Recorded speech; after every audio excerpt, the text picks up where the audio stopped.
बेटा चेक करिए, आवाज आ रही है क्या?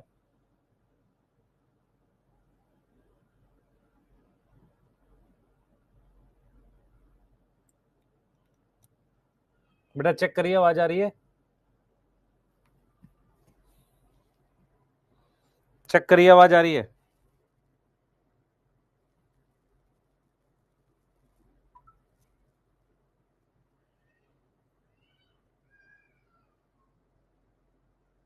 जल्दी बताइए। ठीक है, पढ़ना स्टार्ट कर दिया अगले साल के लिए? पढ़ रहे हो? ये हाँ ना तो बोलो, पहले ये बताओ आवाज आ रही है? आज क्या था बेटा, एमडी सर किसी वजह से मतलब उनको शायद हॉस्पिटल में दिखाना था मदर को, इस वजह से वो अनअवेलेबल थे, तो क्लास मैंने लगा ली। लेकिन टाइम वही रखा है, ऐसा बदला नहीं है। इसका मतलब आपकी 6 दिन क्लास हुआ करेगी, नेक्स्ट वीक में भी मेरी होगी, और नेक्स्ट वीक में हम आपको सेल साइकिल वाला चैप्टर कराएंगे पूरा। यस, पहले मुझे ये बताओ कि आ रही है आवाज? दूसरा, मिसमैच नहीं है बेटा, मिसमैच कैसे हो सकता है? यस।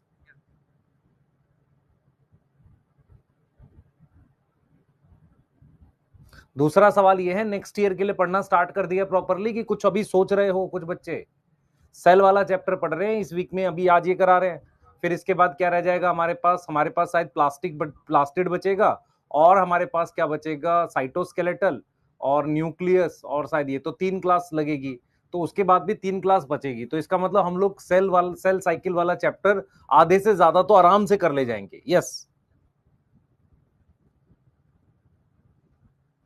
हाँ, कह रहा है आज चैप्टर खत्म हो जाएगा, लपेट दूं पूरा?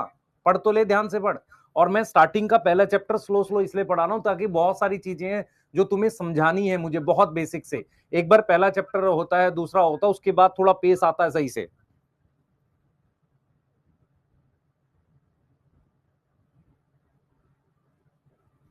एक लिख रहा है, सर काका जी आप मेरे इंस्टा पर हैं। अच्छा, काका जी कौन है ये? हाँ भाई, स्टार्ट करें?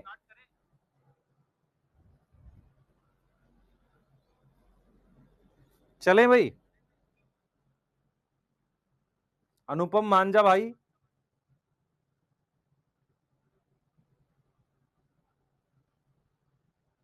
टाटा का होमवर्क कहाँ मिलता है, मतलब क्या हुआ? टेस्ट सिलेबस पता होगा बेटा, यही आ रहा है, चैप्टर जितना कराएंगे उतना ही आएगा। जल्दी बताओ। चलें आगे, जल्दी स्टार्ट कर रहे हैं क्लास को। चलो, लास्ट हमने बेटा गॉल्जी ऑपरेटर्स तक पढ़ा था। गॉल्जी मैं लिख कर दूंगा अभी, पहले रुक जा। हाँ भाई, पहले तुझे क्या करना है? मैं दिख रहा हूं नहीं दिख रहा हूं, पहले बता।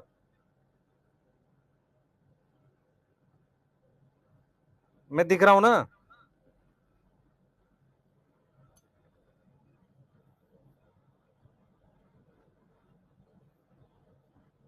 जहाज जो मैं कराऊंगा वो आएगा, टेस्ट में आ सकता है। वॉइस की प्रॉब्लम है, एक बार ये माइक ठीक कर ले। चलो स्टार्ट करते हैं। एक बार चैट में यस लिख दो, स्टार्ट कर रहे हैं। एक बार चैट में यस लिख दो, स्टार्ट कर रहे हैं बेटा। चैट में यस लिख दो, स्टार्ट कर रहे हैं। जल्दी करो, जल्दी जल्दी, फास्ट, एकदम फास्ट, जल्दी जल्दी से यस लिखो, स्टार्ट करेंगे। हमने क्या पढ़ना है? गॉल्जी ऑपरेटर्स लास्ट पढ़ाया था। एक काम करेंगे, फटाफट से गॉल्जी ऑपरेटर्स एनसीईआरटी खोल के रीड करेंगे। जिस मक्कार बच्चे के पास एनसीईआरटी अभी नहीं है, पिटाई कर दूंगा। जल्दी से एनसीईआरटी खोल और अपना रीड कर। जल्दी से बेटा, गॉल्जी ऑपरेटर्स रीड करना हमने। जल्दी जल्दी स्टार्ट कर रहे हैं। ऑफलाइन टेस्ट सीरीज ला रहे हैं बेटा, थोड़ा सा ये सब में फंस गए ना, ये देख रहे हो तुम क्या चल रहा है ना? हाँ, वॉइस ठीक है? Voice okay? उद्देश्य से बैच कब से स्टार्ट हो रहा है? मोस्ट प्रोबेबली कल से या परसों से उसको रिज्यूम कर रहे हैं वापसी। उसमें मैं कराऊंगा बेटा sexual reproduction flowering plant, 3 lecture maximum, और उसमें बढ़िया कंटेंट देंगे, उसके बाहर कुछ नहीं जाएगा। यस, ठीक, चलें? सिलेबस कैसे पता होगा? चलो टेलीग्राम पे डलवाते हैं आज भी, एक बार मैं जरा सिलेबस कैसे पता होगा ये पता कर लूं। वॉइस मिसमैच नहीं है बेटा। आ, बेटा लास्ट वाली जो टेस्ट सीरीज थी उसमें एरर थे, तो इस बार तो हमें कुछ बदलना भी पड़ेगा चीजों में, और सबसे ज्यादा जरूरी होगा बेटा उसके वीडियो सोल्यूशन मिले आपको, उसका अरेंजमेंट हम लोग कर रहे होंगे। चलिए स्टार्ट करते हैं। आज मुझे बताओ कौन सा लेक्चर है, 7 है 8 है? लेक्चर नंबर 7 या 8?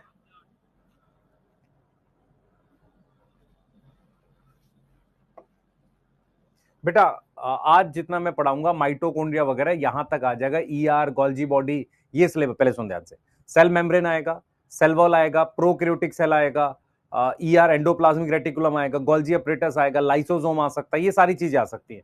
स्टार्ट कर पढ़ना, आ जा। सबसे पहले मैं तुझे डायग्राम दिखा रहा हूं और मैं उसके थ्रू लाइसोसोम पढ़ाने जा रहा हूं। हेडिंग डाल ले अपनी कॉपी में लाइसोसोम, पहले डायग्राम देख, बनाना नहीं है, सिर्फ समझना है। पूरा पूरा फोकस मेरी तरफ कर, कोई इधर उधर की बात नहीं करेगा, सिर्फ मेरी तरफ देखेगा। और कोई चैट में फर्जी टाइप की बात करेगा, मैं उसकी पिटाई कर दूंगा, है ना।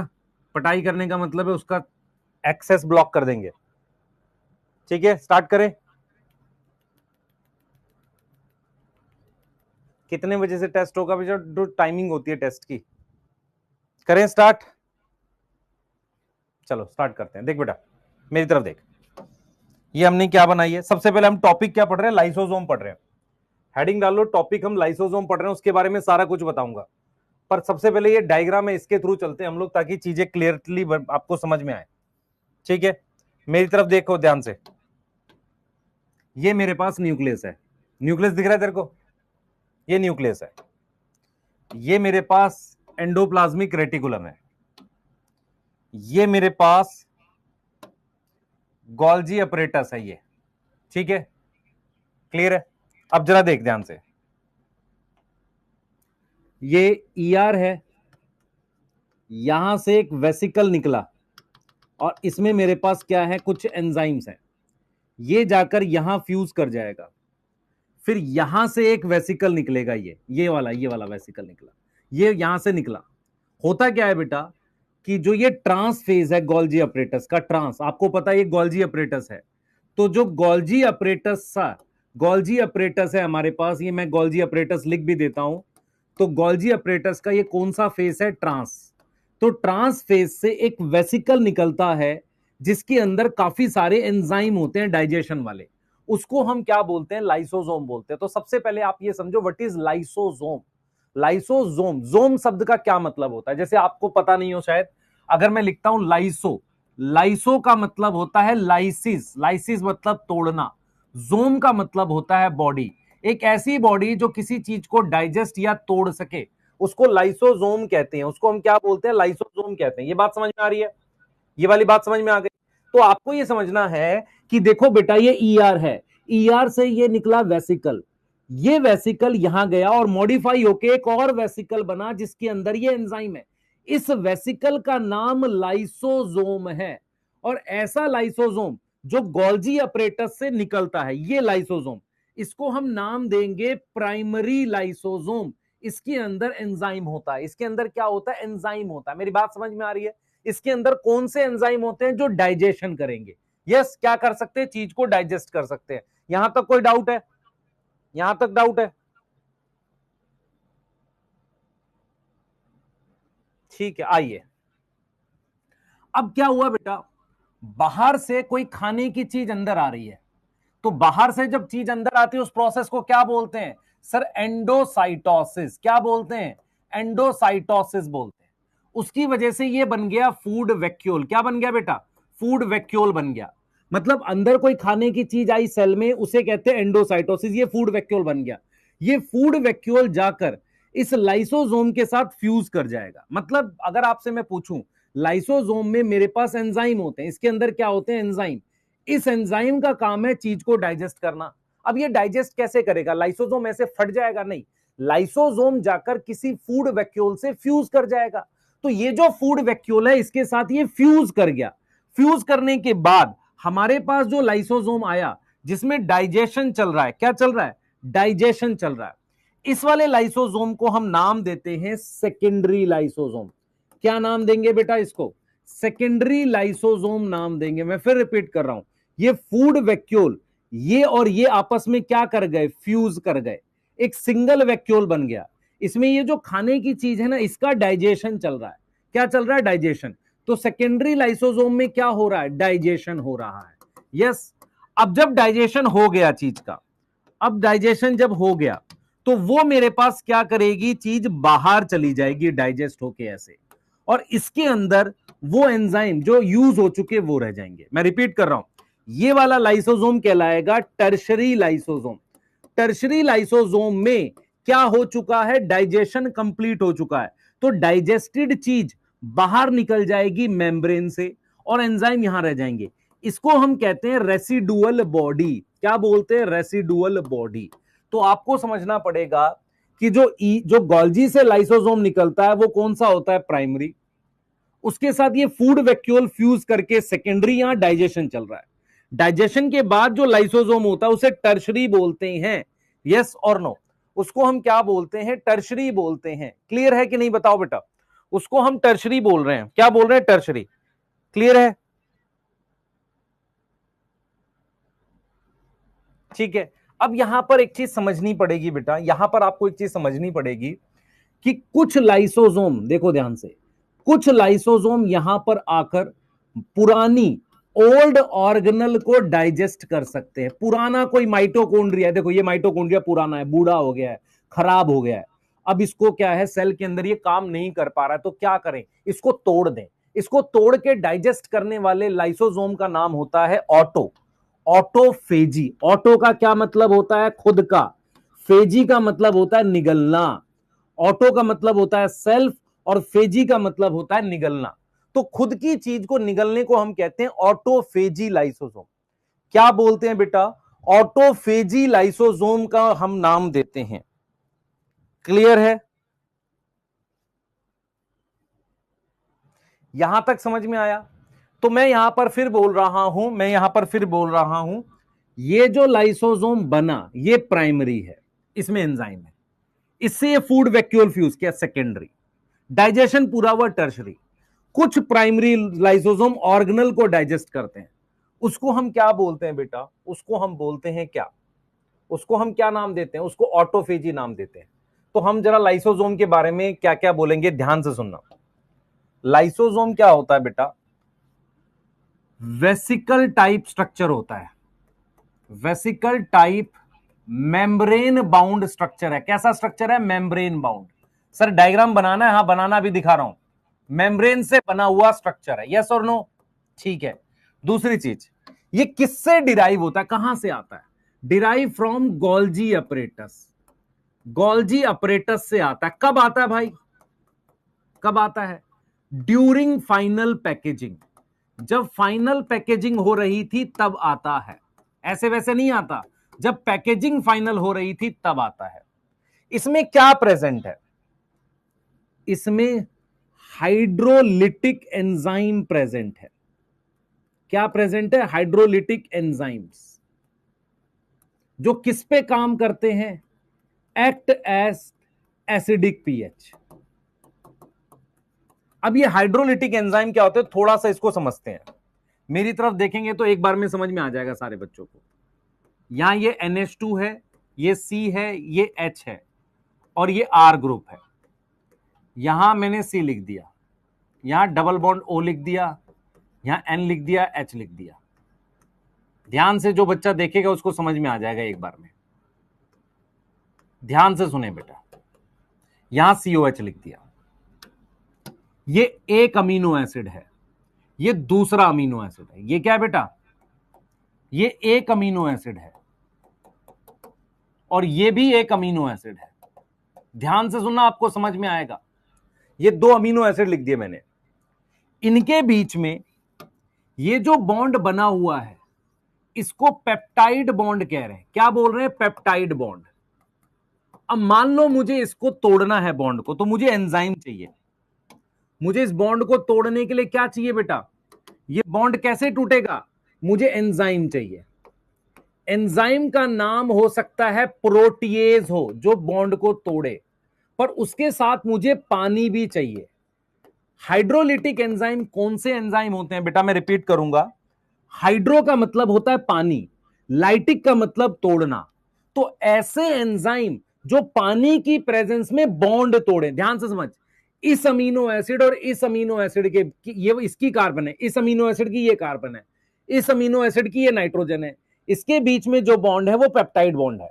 इस पेप्टाइड बॉन्ड को तोड़ने के लिए पानी चाहिए। यस यस, मेरी बात समझ पा रहे हो।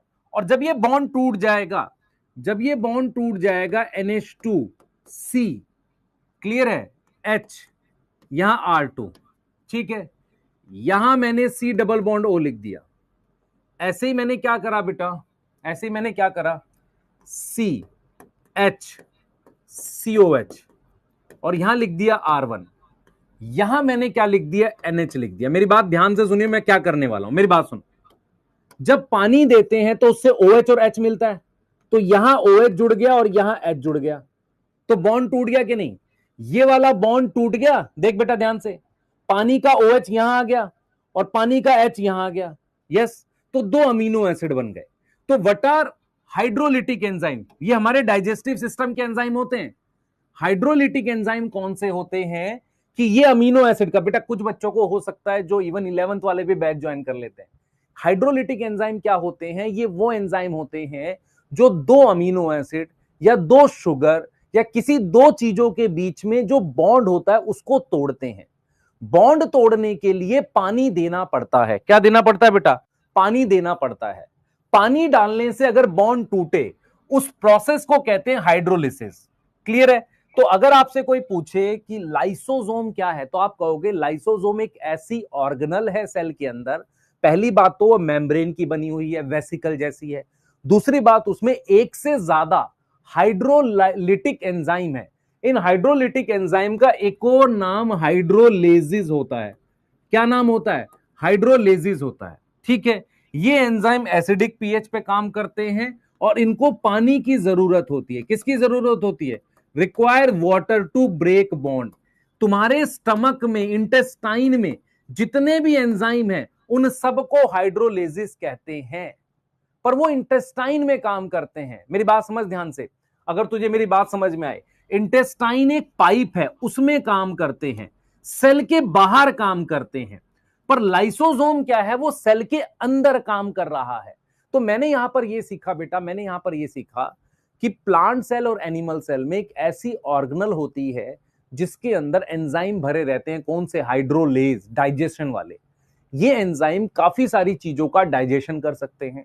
इन एंजाइम्स में कॉमन बात पाई जाती है, कॉमन बात पाई जाती है। सुनना ध्यान से, मैं लिख रहा हूं यहां पर एग्जाम्पल ऑफ हाइड्रोलेजिस।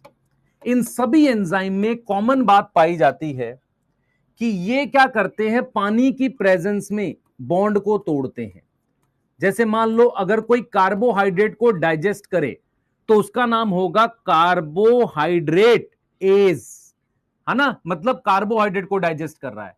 प्रोटीन को डाइजेस्ट करने वाला प्रोटीएज, लिपिड को डाइजेस्ट करने वाला लाइपेज, डीएनए आरएनए को डाइजेस्ट करने वाला न्यूक्लियेसिस। यस और नो? तो हाइड्रोलेजिस क्या है? ये हाइड्रोलिटिक एंजाइम है। ये एक उदाहरण से समझाया, जब ये बॉन्ड तोड़ेंगे तो OH और H एंड करेंगे, मतलब पानी चाहिए। यस, और जो हाइड्रोलिटिक एंजाइम है किसके अंदर? किसके अंदर की बात हो रही है बेटा? लाइसोसोम के। तो जो हाइड्रोलिटिक एंजाइम है वो कौन सी पीएच पे काम करते हैं? हाइड्रोलिटिक एंजाइम कौन सी पीएच पे काम करते हैं? Act as acidic pH. इसका मतलब अंदर पीएच क्या होती है लाइसोसोम में? एसिडिक। कोई डाउट है? मैंने सारे पॉइंट्स बता दिए। लाइसोसोम में भी पानी होगा बेटा। मुझे एक चीज बता, सिर्फ एसिड थोड़ी होगा, एसिड और पानी मिला के होगा ना, पीएच उसकी लो आएगी। विराट बेटा मैंने क्या समझाया समझ ध्यान से, मैंने क्या समझाया, मैंने फिर रिपीट करता हूं। तुमने लाइसोसोम वर्ड समझ लिया। लाइसोसोम, लाइसो का मतलब होता है लाइसिस, लाइसिस मतलब तोड़ना, जोम का मतलब होता है बॉडी। तो किसी भी प्लांट और एनिमल सेल में एक ऐसा वेसिकल क्या बना हुआ स्ट्रक्चर जिसके अंदर बहुत सारे एंजाइम, एक नहीं बहुत सारे टाइप के एंजाइम मिलते हैं। उन सब एंजाइम की कॉमन प्रॉपर्टी है, they are hydrolytic enzyme. Hydrolytic मतलब वो पानी की प्रेजेंस में बॉन्ड को तोड़ते हैं। क्लियर है? उन्हें एक और नाम देते हैं हाइड्रोलेजिस। ठीक है, वो एसिडिक पीएच पे काम करते हैं और पानी की प्रेजेंस में बॉन्ड तोड़ते हैं। ऐसे हाइड्रोलेजिस कौन कौन से हैं? कार्बोहाइड्रेट डाइजेस्ट करने वाले, प्रोटीन डाइजेस्ट करने वाले, लिपिड डाइजेस्ट करने वाले, न्यूक्लिक एसिड डाइजेस्ट करने वाले। यहां तक समझ में आ रहा है? ये पढ़ा रहा हूं। ठीक है, अच्छा, क्या हमारे पास हाइड्रोलेजिस सिर्फ लाइसोसोम में होते? नहीं, तुम्हारी एलिमेंट्री कैनाल में जो भी डाइजेशन करता है वो सारे हाइड्रोलेसिस होते हैं। पर मैं तेरे से एक बात जानना चाहता हूं, मेरे मुंह में जो सलाइवा है उसका पीएच कितना है? 6.8, ठीक है, एसिड हाइड्रोलेज हो गया। स्टमक की पीएच क्या है? सर स्टमक की है हमारे पास 2, एसिड हाइड्रोलेज हो गया। लेकिन स्मॉल इंटेस्टाइन में बेसिक पीएच होती है, एसिडिक नहीं होती। तो स्मॉल इंटेस्टाइन वाले जो होंगे वो एसिड हाइड्रोलेसिस नहीं होंगे। तो एसिड देखो, हाइड्रोलेसिस क्या होता है? एक ऐसा एंजाइम जो चीज को तोड़े पानी की प्रेजेंस में। हाइड्रोलेसिस 2 प्रकार के हो सकते हैं, एक एसिडिक कंडीशन में काम करने वाले, या न्यूट्रल या बेसिक में, 3 तरह के मान लो। लेकिन जो सेल के अंदर लाइसोसोम मिलता है उसमें कौन से हाइड्रोलेसिस मिलते हैं? सर उसमें हमारे पास मिलते हैं एसिड हाइड्रोलेसिस। क्या मेरी बात समझ में आ रही है? बताओ जल्दी से।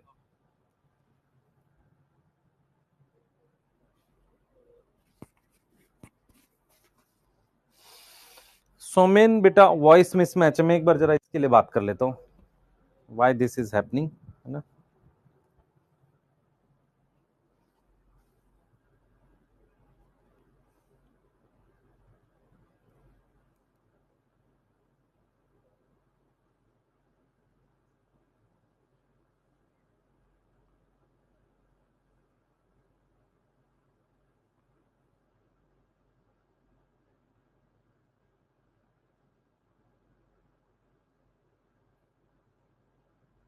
लिख लिया बेटा? नोट करो।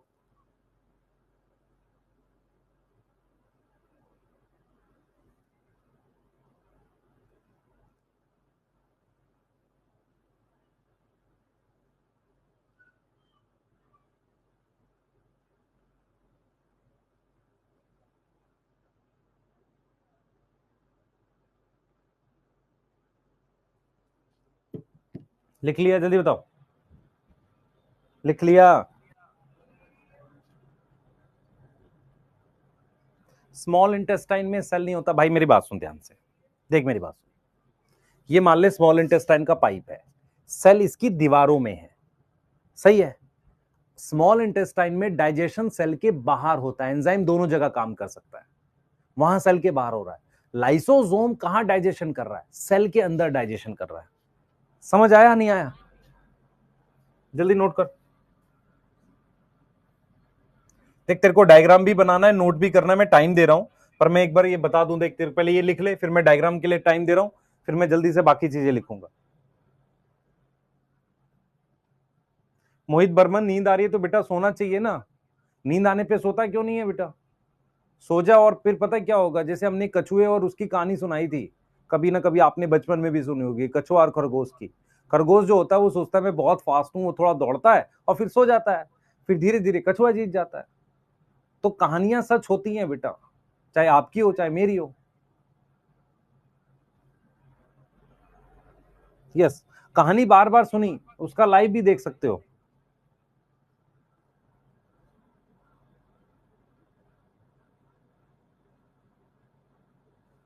शिवम सिंह, एक चैप्टर होने दे, फिर उस पर डिस्कस करेंगे, शॉर्ट नोट और तेरे का सारा। यहाँ पे नोट कर, पहले ये वाला डायग्राम बना, देख भाई, ये हो गया लिखा हुआ, इसको लिख लो। आपको समय दे दिया, मैं 10-5 सेकंड और दे देता हूं, उसके बाद मैं आपको फटाफट से नेक्स्ट स्लाइड दिखा रहा हूं, उसको लिख लो, उसके बाद हम लोग आगे चलेंगे, है ना। जल्दी फास्ट।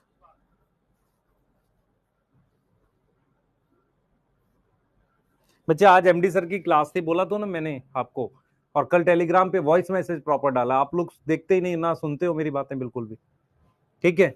और नेक्स्ट वीक में मंडे से सैटरडे मेरी क्लास है बच्चे, सेल साइकिल स्टार्ट होके खत्म, आधा खत्म हो जाएगा जरूर से। ये वाला बना लो अब जल्दी से, बाकी जो नहीं लिख पाया वो उससे लिखेंगे, नोट से टेलीग्राम पे जाएगा।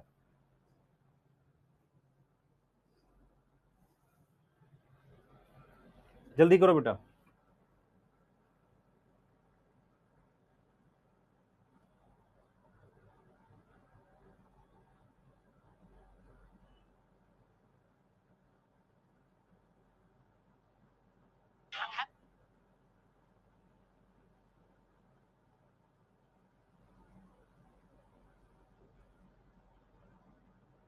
हो गया?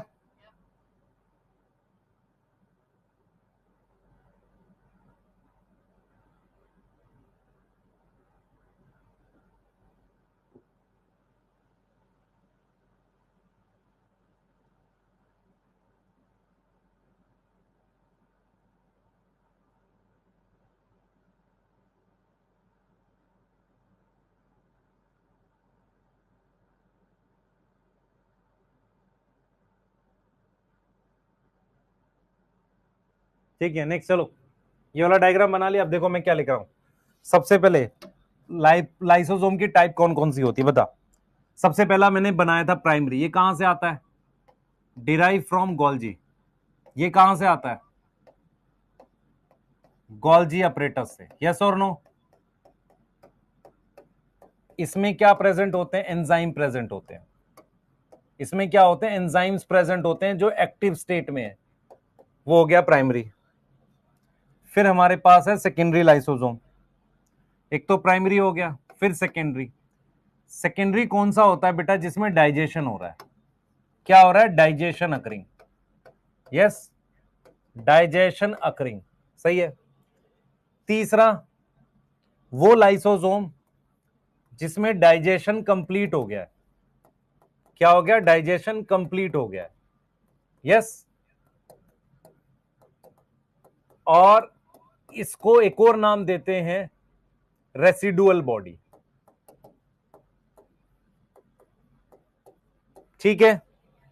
ऑटोफेजी, ऑटोफेजी का मतलब होता है कि ये क्या करेगा, डाइजेस्ट ओल्ड ऑर्गेनल, ओल्ड पुरानी ऑर्गेनल को डाइजेस्ट कर रहा है, ठीक है, क्लियर है। अब मैं आपसे कहूंगा कि अगर आपसे कोई कहे कि लाइसोसोम का रोल बताओ, तो सबसे पहला रोल है इंट्रासेलुलर। इंट्रासेलुलर का मतलब होता है सेल के अंदर डाइजेशन।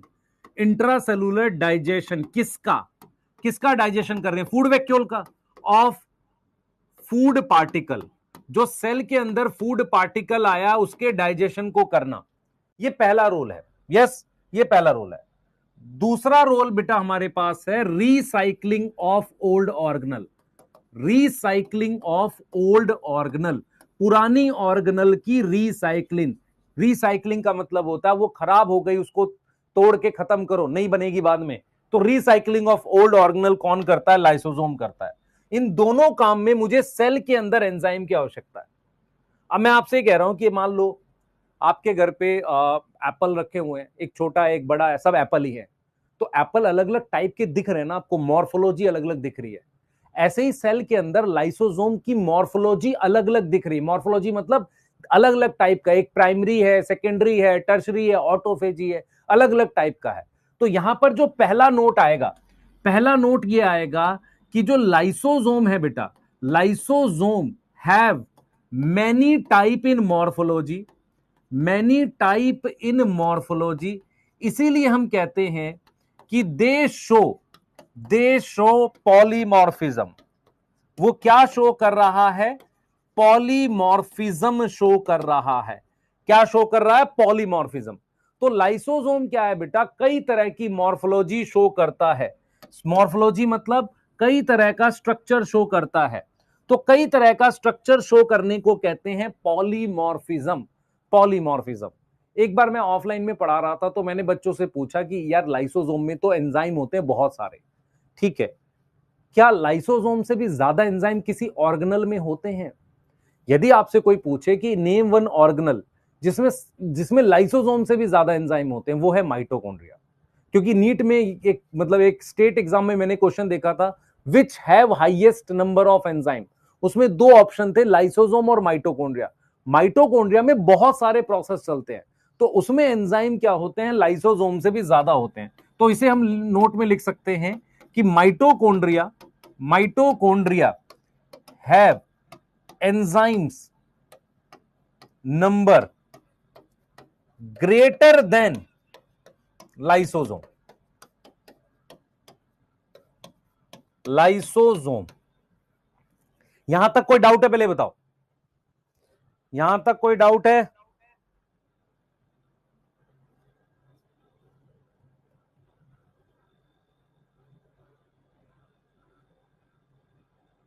अनुज मैं ट्राई करता हूं उसके लिए बेटा कुछ ना कुछ।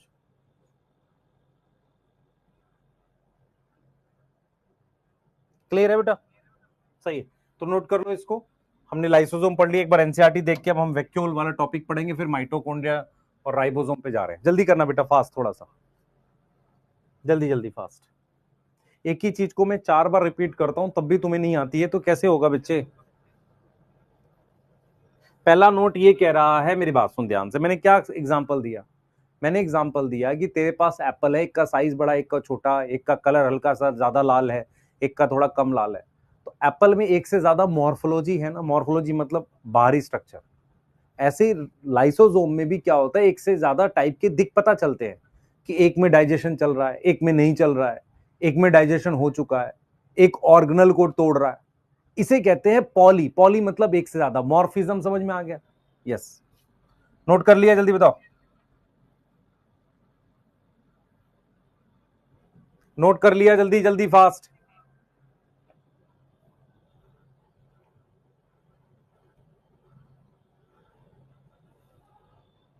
डायग्राम वाली साइड रिपीट कर दीजिए। ले बेटा देख, इधर देख ध्यान से। सबसे पहले ये देख, ये ईआर है, ये गोल्जी है। गोल्जी में से ये लाइसोसोम निकला प्राइमरी, इसके साथ फूड वैक्यूल फ्यूज किया, डाइजेशन हो रहा है सेकेंडरी। डाइजेशन हो चुका है, चीज बाहर जा रही है डाइजेस्ट वाली, टर्शरी। तो इसमें एंजाइम है, एक्टिव है, यहां काम कर रहे हैं, और यहां काम उनका खत्म हो चुका है। ये वो लाइसोसोम है जो इसको डाइजेस्ट करता है, पुरानी ऑर्गेनल को, बूढ़ी ऑर्गेनल को। That is autophagy. ठीक है, अब बनाओ जल्दी से। पहले के नोट्स चल जाएंगे? हाँ चल जाएंगे, कुछ नया मिले ऐड कर ले बस, चलेगा क्यों नहीं? सब चल जाएगा बेटा। पॉइंट या नंबर आना चाहिए। अब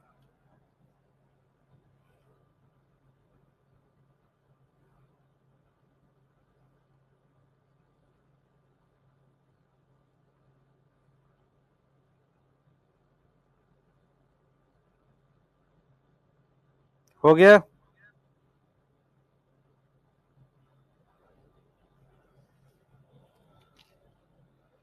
चलो ये लाइन पढ़ो। देखो एनसीईआरटी कैसे पढ़नी है। These are membrane bound. Membrane bound समझ में आता है? मेम्ब्रेन का बना हुआ। कैसा स्ट्रक्चर है? वेसिकल जैसा। कैसे बनेगा? By the process of packaging. जब एक फाइनल पैकेजिंग हुई है तब बना है। किसमें से पैकेजिंग हुई है? गोल्जी से। अब ये कह रहा आइसोलेटेड लाइसोसोमल वेसिकल, मतलब किसी एक लाइसोसोम को ले लो, found to be very rich, बहुत ज्यादा, ऑल टाइप। देख रहे हो, एक टाइप नहीं, ऑल टाइप। यहां पे ध्यान देने वाली बात ये ऑल। कितने टाइप के? ऑल टाइप के। ऑल टाइप के मेरे पास क्या हाइड्रोलिटिक एंजाइम्स है, उन्हें हम नाम देते हैं हाइड्रोलेजेस, प्रोटीएज, लाइपेज, कार्बोहाइड्रेजेस, है ना, ये सब। और ये कौन सी पीएच पे काम करते? Acidic pH. ऑप्टिमम का क्या मतलब होता है? सबसे ज्यादा काम करते हैं एसिडिक पीएच पे। और ये एंजाइम कैपेबल हैं, क्या कर सकते हैं? किसको डाइजेस्ट कर सकते हैं? कार्बोहाइड्रेट को डाइजेस्ट कर सकते हैं, प्रोटीन को तोड़ सकते हैं, लिपिड को तोड़ सकते हैं, न्यूक्लिक एसिड को। अब देखो यहां पर इसने 3 ही एंजाइम लिखे हैं, पर चीज 4 लिखी है, तो इसका मतलब यहां पर न्यूक्लियस भी लिखा होना चाहिए। यहां पर क्या है बेटा? न्यूक्लियस भी लिखा होना चाहिए। यस, ठीक है, आगे चलेंगे। एक कह रहा नो वॉइस, प्लीज चेक। आ रही आवाज भाई, है ना? ये वाला क्वेश्चन करके देखें क्या बन रहा है तुमसे। क्वेश्चन करो जल्दी से।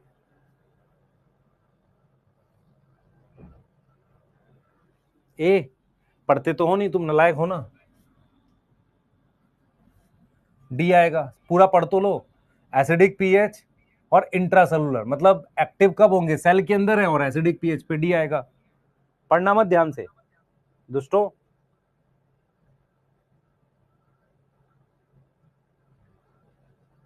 यस,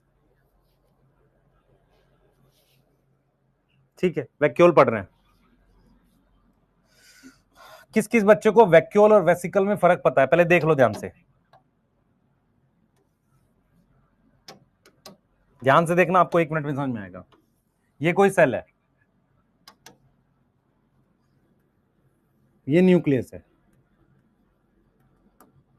ये ईआर है, ठीक है।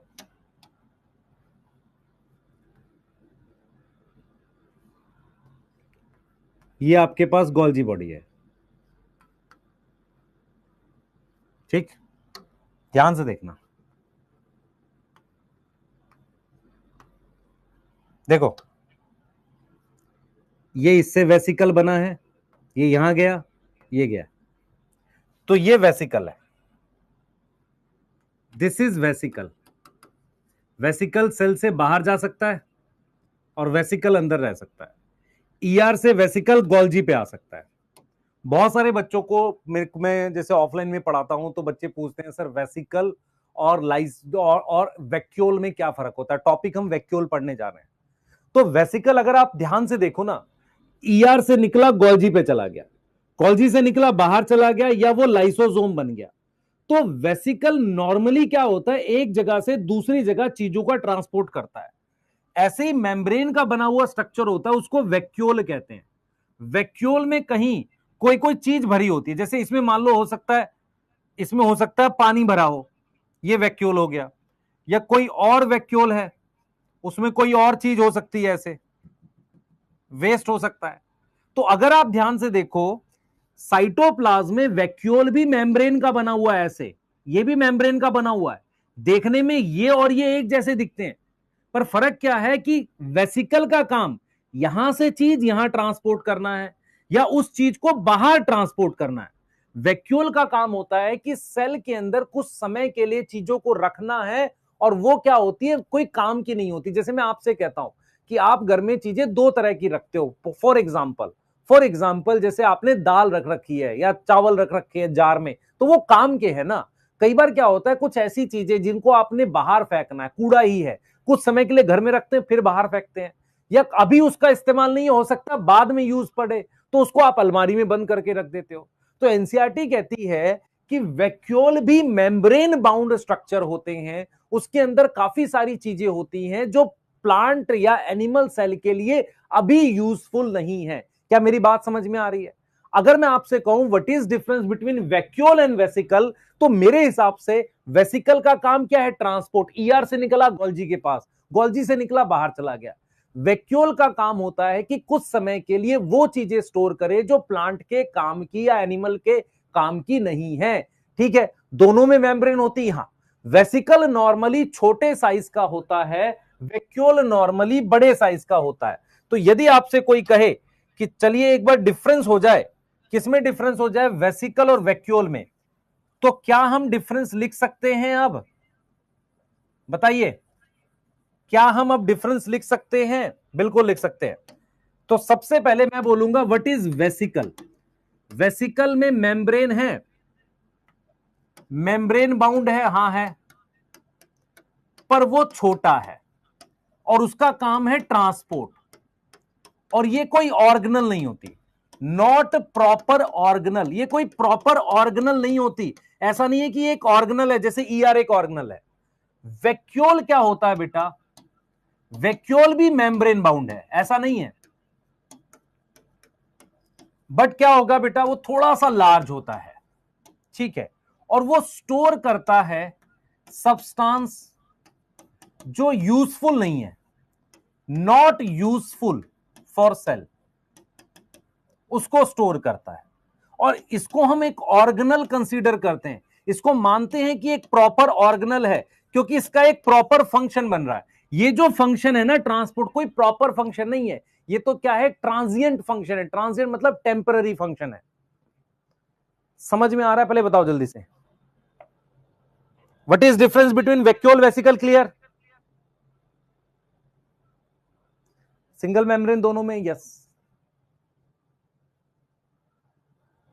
यस भाई, इसका काम यहां से यहां लाना, बाहर चले जाना है, कोई परमानेंट फंक्शन नहीं, इसका एक परमानेंट फंक्शन है। अभिषेक कुमार पिटाई खाएगा तू बेटा, ये लिखना है। हाँ लिखना, क्यों नहीं है, ये लिखना है भाई, तुम्हें लिखना है। वैक्यूल पढ़ाने से पहले वेसिकल एंड वैक्यूल एक टॉपिक लिखो, फिर वैक्यूल पढ़ोगे। जल्दी करो।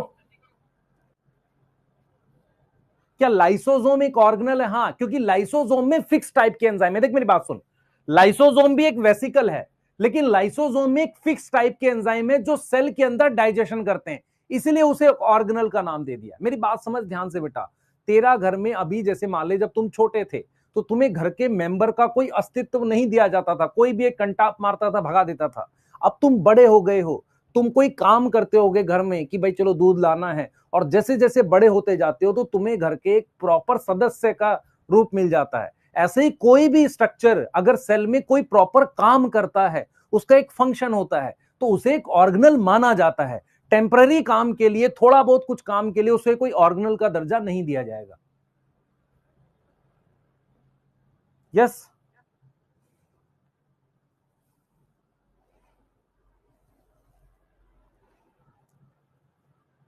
तो लाइसोसोम को दर्जा दिया गया क्योंकि उस पे ऐसे एंजाइम हैं जो डाइजेशन करते हैं सेल के अंदर।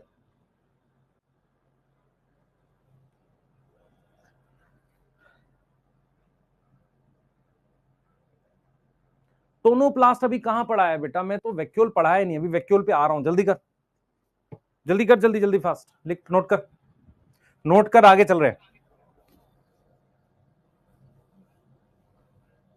बेटा। ऑर्गेनल कंसीडर नहीं किया जाता, लाइसोसोम को मत करने दे। तेरी एनसीईआरटी ने किया है क्या? प्लांट सेल, एनिमल सेल में लिखा, आंसर लिखा है, तो हम माने क्या? मान ले, बिल्कुल मान ले।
ठीक है, डन है, लिख लिया? पहले बताओ।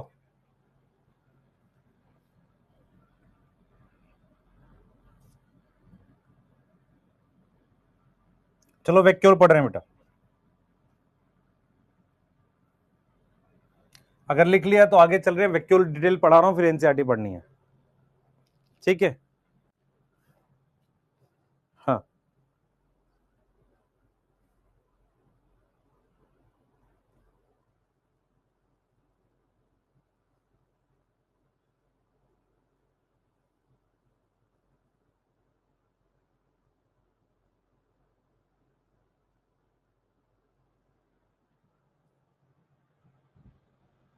ठीक है।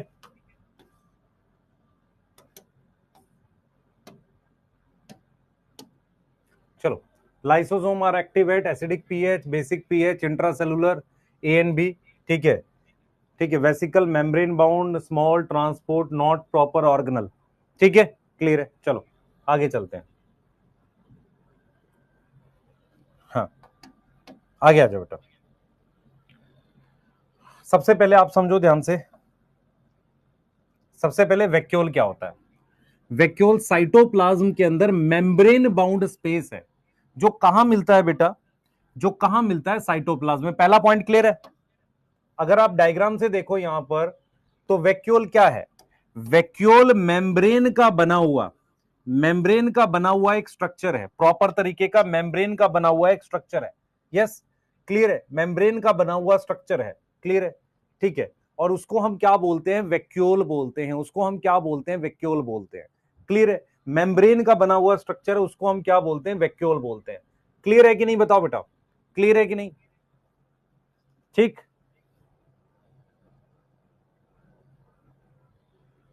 देर are so many problems meld so many time. बेटा पहला डाउनलोड आ जाएगा, पहली चीज। ठीक है। दूसरा, पेडागोजी ऐप का एक्सेस नहीं है, मेल कर मिल जाएगा।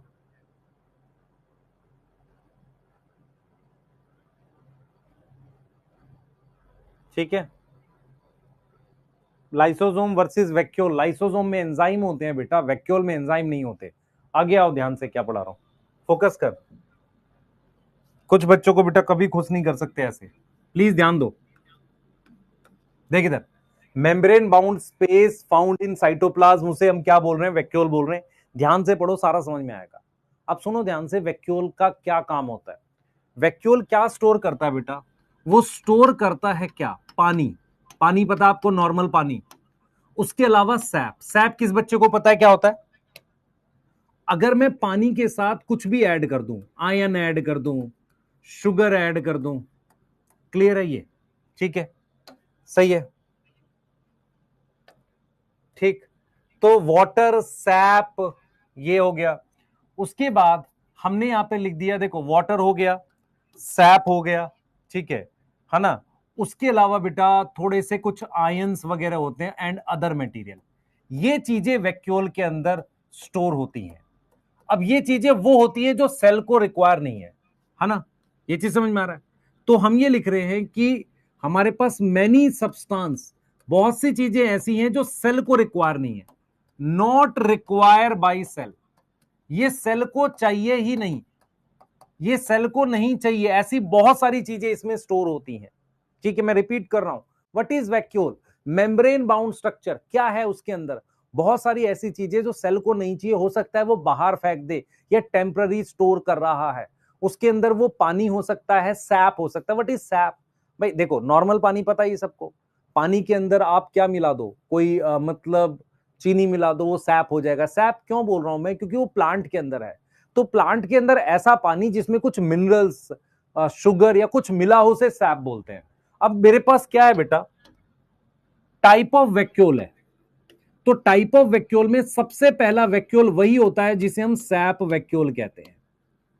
दूसरा ऐसा वैक्यूल जिसका आकार बदल सकता है, उसे हम क्या कहते हैं, कॉन्ट्रैक्टाइल वैक्यूल। क्लियर है बेटा?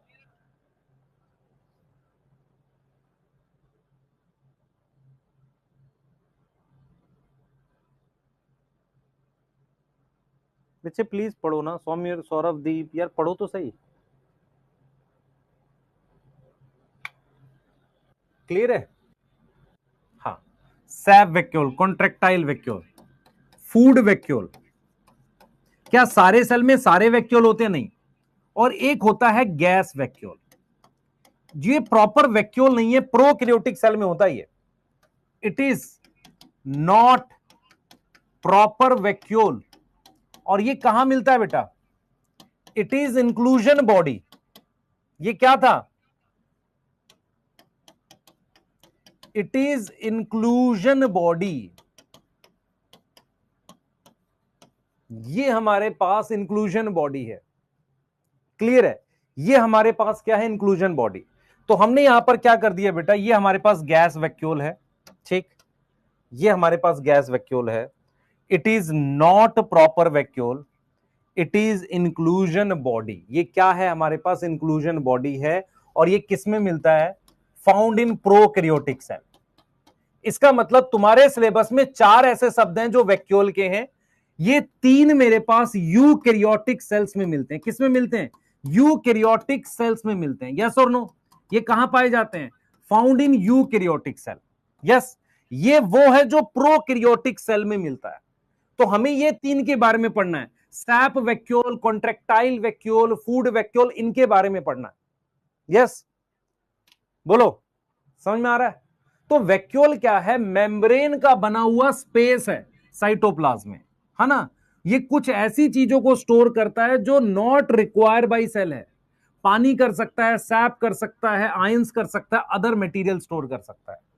फंक्शन के हिसाब से 3 तरह के वैक्यूल हमारे काम के हैं, SAP, contractile, food. Gas vacuole तुम्हारे सिलेबस में हमने प्रोकैरियोटिक सेल में पढ़ा था, जो एक तरह की इंक्लूजन बॉडी है, प्रॉपर वैक्यूल नहीं है। कोई डाउट? जीतू आ रहा है, मैं फास्ट नहीं पढ़ा रहा हूं, तेज बोल रहा हूं। भाई अगर तू इसे फास्ट बोलेगा तो बाकी टीचर को कहेगा 3 गुना फास्ट है। अगर ध्यान से सुनेगा नहीं तो कुछ आएगा नहीं। और पिछली क्लास रिवाइज करके बैठा कर बेटा, नहीं तो फंस जाएगा तू। नीट 2090 दे रहा होगा तू। लिख जल्दी से।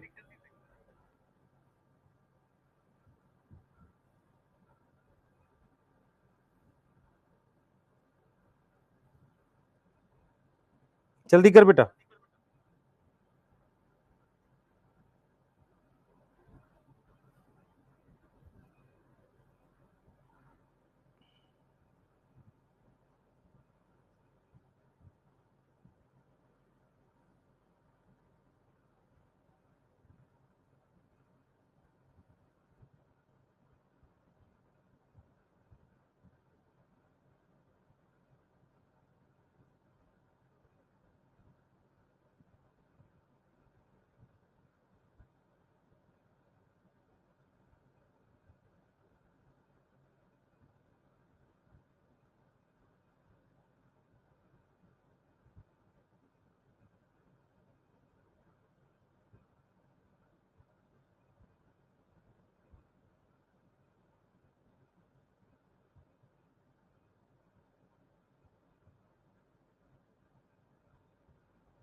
चले,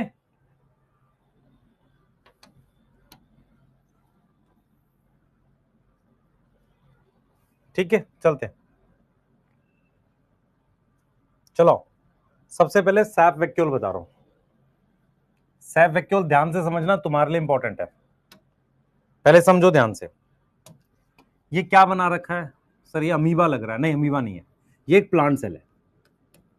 सैप वैक्यूल समझा रहा हूं, ये एक प्लांट सेल है। ध्यान से सुनियो, प्लांट सेल है। सबसे बाहर उसकी क्या होती है? Cell wall. उसके बाहर मिडल लेमिला भी होती है, पर जब मैं सिंगल सेल बनाऊंगा तो मिडल लेमिला नहीं बनाऊंगा, क्योंकि वो 2 सेल में होती है। ये मेरे पास सेल मेम्ब्रेन है।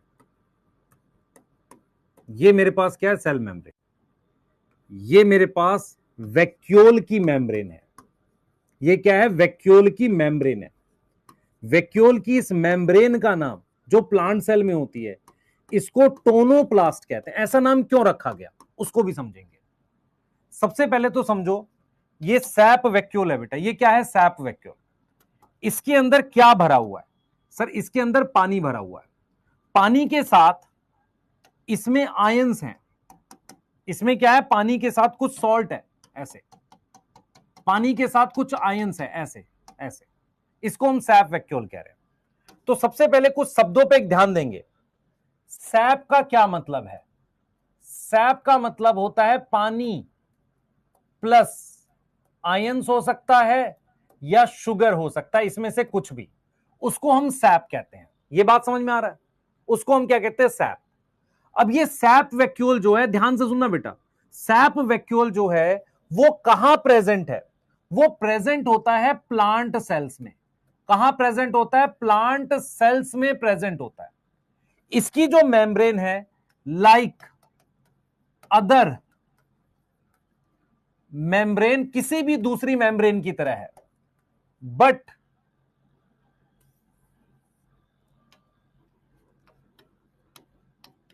Have special role. एक स्पेशल रोल होता है, उसको डिस्कस कर रहे हैं। ठीक है, क्या स्पेशल रोल होता है? To pump ions inside vacuole. उस मेम्ब्रेन का नाम रखा जाता है टोनोप्लास्ट। मेरी बात सुनो ध्यान से। अगर आप एक बार में समझोगे, बच्चे बहुत ध्यान से सुनोगे तो आ जाएगा समझ।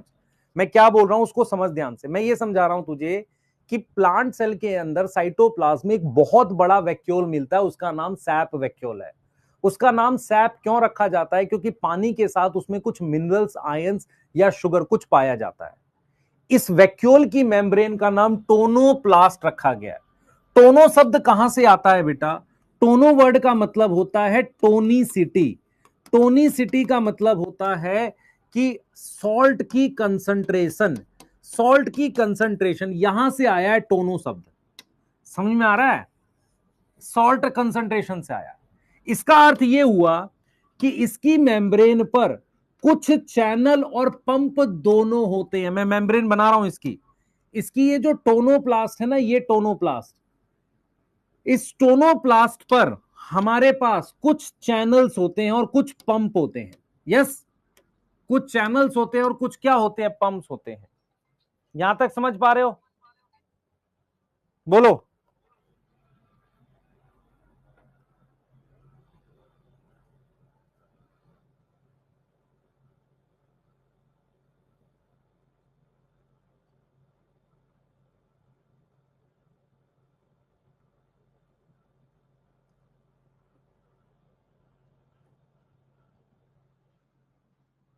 ठीक है,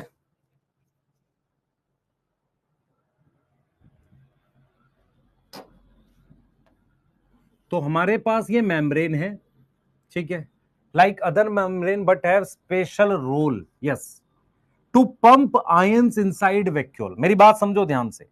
मुझे क्या करना है, ये जो सोडियम है, इस सोडियम को अंदर पंप करना है। मेरे पास पोटेशियम है, उसको अंदर पंप करना है। मेरे पास और भी चीजें, मैं रिपीट करूंगा, मैं रिपीट कर रहा हूं बेटा। हम क्या रिपीट कर रहे हैं, जो मैं बोलूंगा एक बार बहुत ध्यान से सुनना।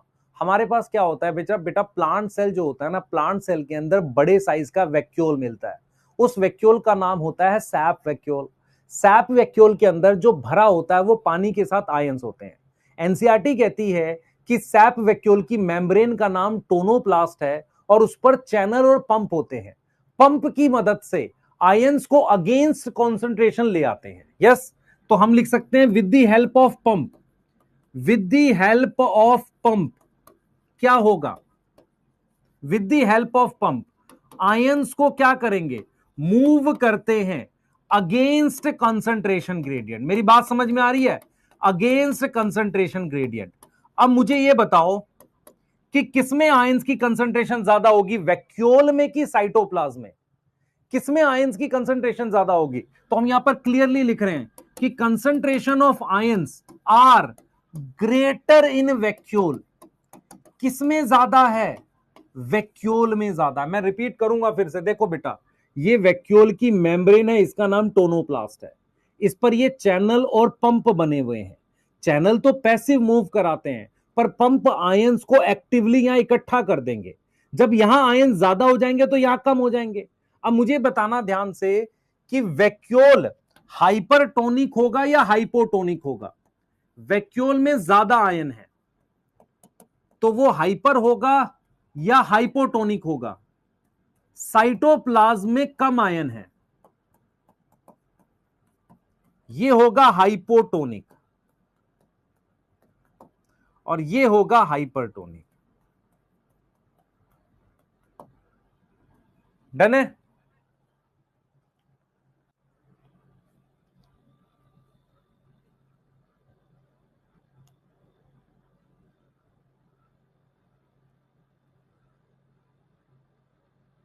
पानी कहां से कहां मूव करेगा, ये कौन बताएगा?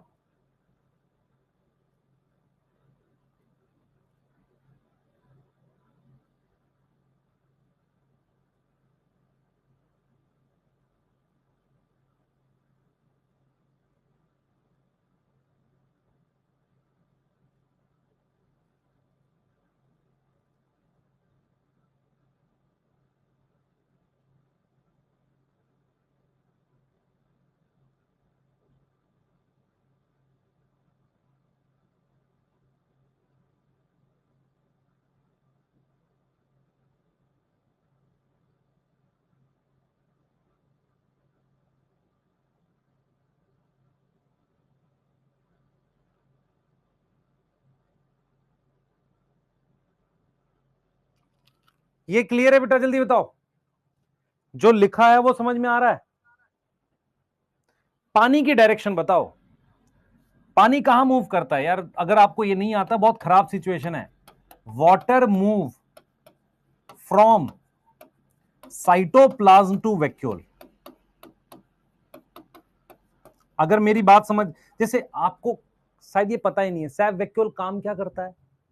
मान लो पूरी एनसीईआरटी में ये तो लिखा ही नहीं उसने सैप वैक्यूल क्या काम करता है। उसने क्या बताया, सुनो। प्लांट सेल है, उसके अंदर एक बड़ा सा वैक्यूल है, और वो बड़ा वैक्यूल क्या करता है, वॉल्यूम ऑक्यूपाई करता है कितना, up to 90%। Up to 90% volume occupy करता है। अप टू का मतलब मैक्सिमम इतना ऑक्यूपाई करता है 90% के आसपास। सवाल ये काम क्या करता है, मैं आपको एग्जांपल से समझाता हूं। मान लो ये बॉटल है मेरे पास, इस बॉटल की जो ये दीवार है ये बहुत सॉफ्ट है, इसके अंदर मैं एक बैलून डाल दूं जो जिसमें पानी पूरा फूल के भरा हो, तो क्या इसको सपोर्ट मिलेगा अंदर से? हाँ मिलेगा। सेम काम वैक्यूल करता है। वैक्यूल अपने अंदर नमक, सॉल्ट, आयंस की कंसंट्रेशन बढ़ा देता है, इससे पानी उसके अंदर जाता है, जिससे वो प्लांट सेल की शेप मेंटेन करने में मदद करता है। समझ आया?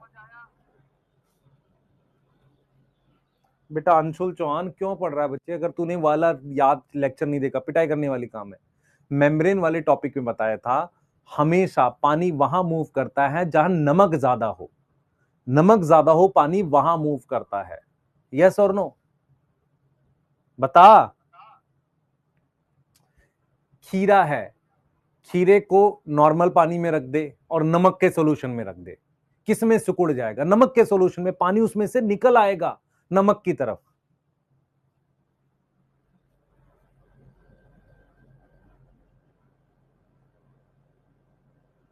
तो तुझे क्या समझना है? तुझे ये समझना है कि सैप वैक्यूल के अंदर आयंस एक्टिवली लाए जाते हैं। एक्टिवली मतलब एटीपी खर्च करके लाए जाते हैं ताकि उसके अंदर पानी भर सके और वो फूला रहे, उससे सेल के अंदर शेप बनी रहेगी उसकी।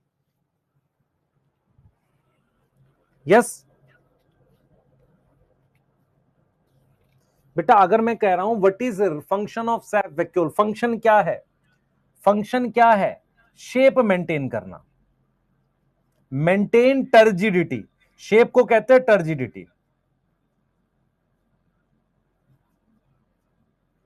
टर्जिडिटी मतलब सेल फूला रहेगा। हो गया? जल्दी बताओ।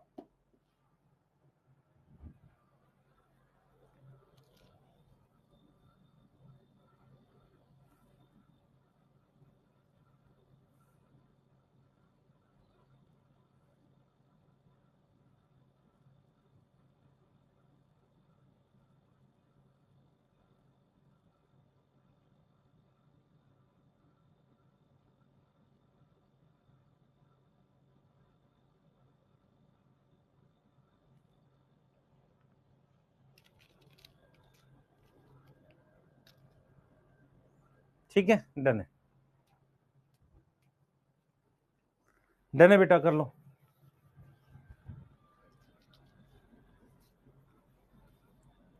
ठीक है। हाँ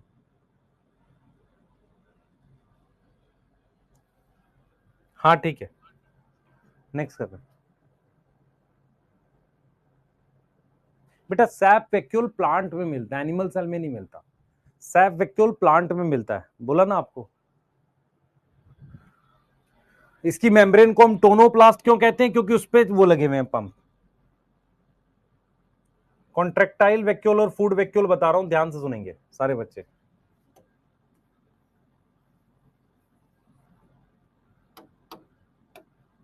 ये मैंने युगलीना बना दिया है, युगलीना। ठीक है। कॉन्ट्रेक्टाइल वैक्यूल लिख लिया है किसी ने? कोई लिख रहा है? लिख तो नहीं रहा कोई?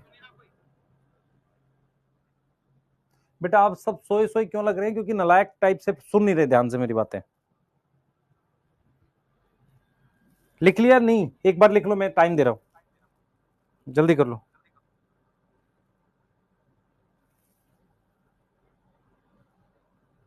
सूरज कुमार 3 दिन पहले लिया है बेटा, लेक्चर देख के मैनेज होगा, जल्दी करो उसे, है ना? जल्दी कोशिश कर खत्म करने की बैकलॉग। टाइम दे, अभी स्लो है तो हो जाएगा।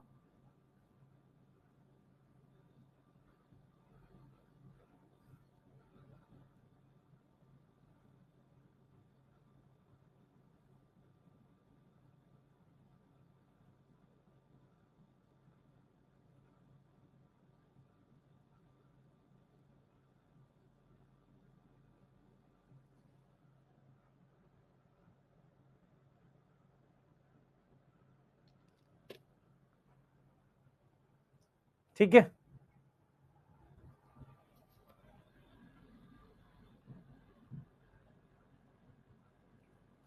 ये देख लो बेटा, वैक्यूल है और ये सैप वैक्यूल है। ठीक है, क्लियर? हाँ, ये वैक्यूल है और ये सैप वैक्यूल है। ठीक है, अब कॉन्ट्रेक्टाइल वैक्यूल समझ लो क्या होता है। तुम्हारे लिए कॉन्ट्रेक्टाइल शब्द का क्या मतलब बनता है? Shape can change, size can change, shape नहीं साइज, साइज कैन चेंज।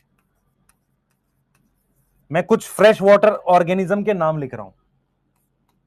देखो, फ्रेश वाटर का मतलब होता है नदी का पानी, तालाब का पानी।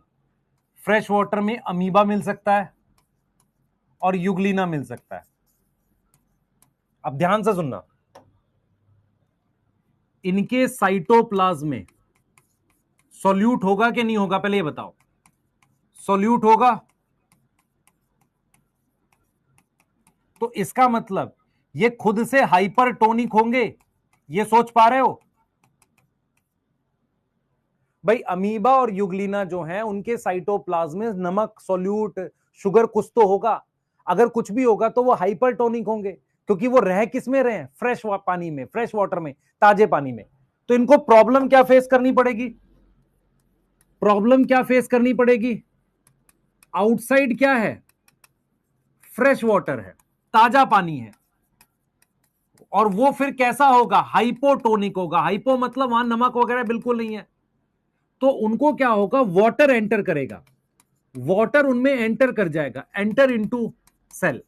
अब क्या हुआ कि भाई ये हाइपरटोनिक है और ये फ्रेश वाटर में, इनके अंदर लगातार पानी घुसे जा रहा है, पानी इसके अंदर आए जा रहा है। अब ये पानी को कैसे बाहर फेंकेंगे वो समझना हमें। हमारे पास क्या होता है बेटा, ये एक वैक्यूल है, ठीक है, इसके चारों तरफ छोटे छोटे ऐसे वैक्यूल होते हैं। ये जो पानी घुसा वो पहले छोटे वैक्यूल में चला जाता है, बड़ा वाला वैक्यूल इतना ही रहता है, पर छोटे वाले वैक्यूल में पानी जाने से वो बड़े हो जाते हैं। ये दिख रहा है कि नहीं दिख रहा आपको? सेंटर वाला वैक्यूल जो है वो उतना ही रहता है, यस, और पर बाकी वाले वैक्यूल जो हैं वो थोड़े से क्या हो जाते हैं बेटा? वो थोड़े से क्या हो जाते हैं? हमारे पास बड़े हो जाते हैं। ये समझ पा रहे हो कि नहीं? यस। अब क्या होता है, छोटे वाले वैक्यूल, इनकी बात कर रहा हूं, ये अपना सारा पानी बीच में इस वैक्यूल को दे देते हैं। अब ये बीच वाला वैक्यूल काफी बड़ा हो जाता है और साइड वाले फिर वापसी छोटे हो जाते हैं। अब ये बड़ा वाला वैक्यूल पानी को बाहर फेंक देता है। मतलब आप ऐसे समझो कि जैसे मान लो आपके रूम में पानी भर गया, आपने क्या किया, आपके पास एक बड़ी बाल्टी है, फिर साइड में छोटी छोटी बाल्टी है, आपने छोटी छोटी बाल्टी से बड़ी बाल्टी में पानी भर लिया, सही है, यस, और फिर बड़ी बाल्टी से बाहर फेंक दिया।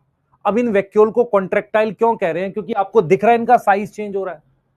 अब अगर इनका रोल मैं बात करूं तो रोल क्या हुआ इसका? रोल क्या हुआ? Remove excess of water.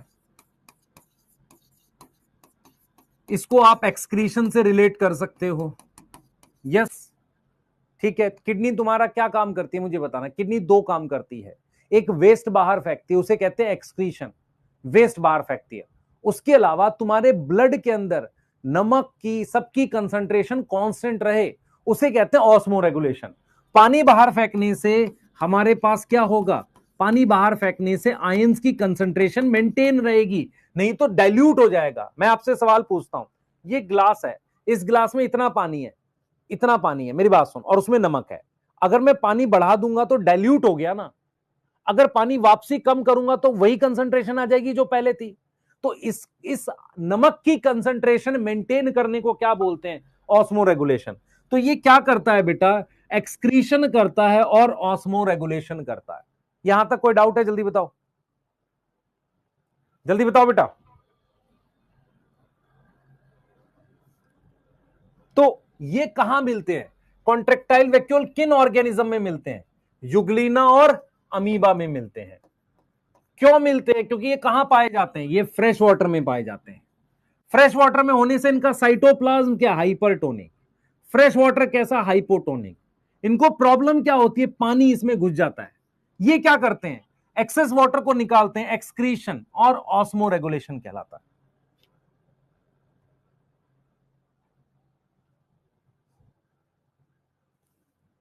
Osmo regulation लिखा है बेटा मैंने, ध्यान से पढ़, ऑस्मो रेगुलेशन लिखा है, आ रहा है, सही है। इसके अलावा हमने ये ऑलरेडी डिस्कस कर रखा है फूड वैक्यूल, जो तीसरा वैक्यूल है, याद करो। फूड वैक्यूल हमने ऑलरेडी डिस्कस किया है अभी थोड़ी देर पहले, याद है नहीं? या पहले भी डिस्कस किया था एंडोसाइटोसिस। ये देखो बेटा, हमारे पास क्या होता है, अमीबा। अमीबा क्या करता है, एनगल्फ। एनगल्फ को कहते हैं एंडोसाइटोसिस। Food material, yes. तो अमीबा क्या करता है, एनगल्फ करता है, निगलता है। क्या निगलता है बेटा, फूड पार्टिकल्स को निगल, फूड मटेरियल को निगल लेता है, इनगल्फ कर लेता है, फूड मटेरियल को निगल लेता है, फूड वैक्यूल कहते हैं, है ना। तो हमने यहां पर क्या लिखा है बेटा, कि अमीबा जो है वो निगल लेता है, एंडोसाइटोसिस करता है किसको, फूड मटेरियल को। फूड मटेरियल को निगल जाता है, यस। फूड मटेरियल को क्या करता है, निगल जाता है। कौन ऐसा करता है, अमीबा करता है, यस, अमीबा करता है। क्लियर है कि नहीं बताओ। तो अमीबा क्या करता है बेटा, निगल जाता है किसको, फूड मटेरियल को निगल जाता है अमीबा। उसको हम कहते हैं एनगल्फ कर गया, एंडोसाइटोसिस कर गया किसको, फूड मटेरियल को। कौन कर गया, अमीबा कर गया। क्लियर है, ठीक है। अब देखो, ये देख बेटा, ये अमीबा है, ये इसका सूडोपोडिया है। ध्यान से देखियो, ये अमीबा का न्यूक्लियस है, ये इसका सूडोपोडिया है। क्या है, सूडोपोडिया।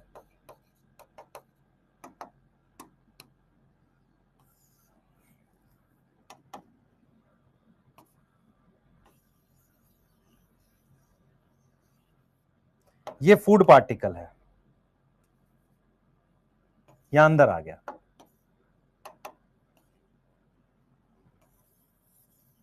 और यहां पर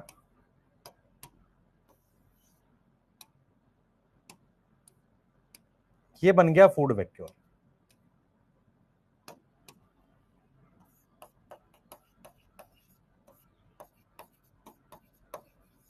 ठीक है, फूड वैक्यूल। क्लियर है, ठीक।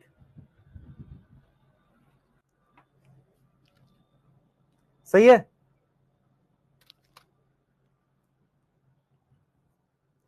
क्लियर। तो फूड वैक्यूल कब बनता है, जब कोई चीज निगलता है या एंडोसाइटोसिस होती है। तो देख बेटा, हमने 3 वैक्यूल पढ़े हैं। कौन कौन सा पढ़ा है, सबसे पहले क्या पढ़ा है बेटा, सबसे पहले सैप वैक्यूल पढ़ा है। फिर क्या पढ़ा है हमने, कॉन्ट्रेक्टाइल वैक्यूल पढ़ा है। फिर क्या पढ़ा है हमने, फूड वैक्यूल पढ़ा है। नोट करो जल्दी से, ये वाला राइबोसोम पढ़ेंगे, जल्दी करो बेटा, फास्ट।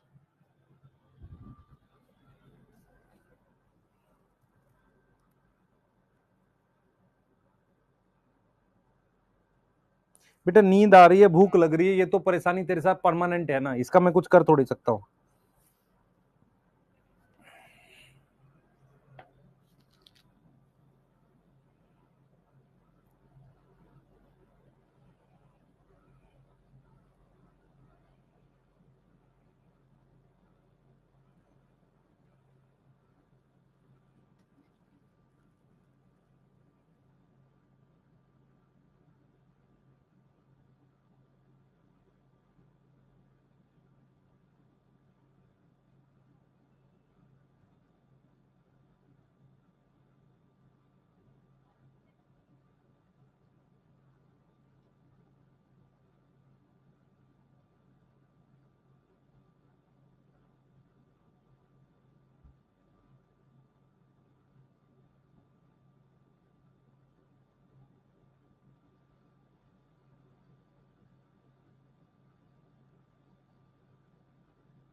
हो गया बेटा, लिख लिया।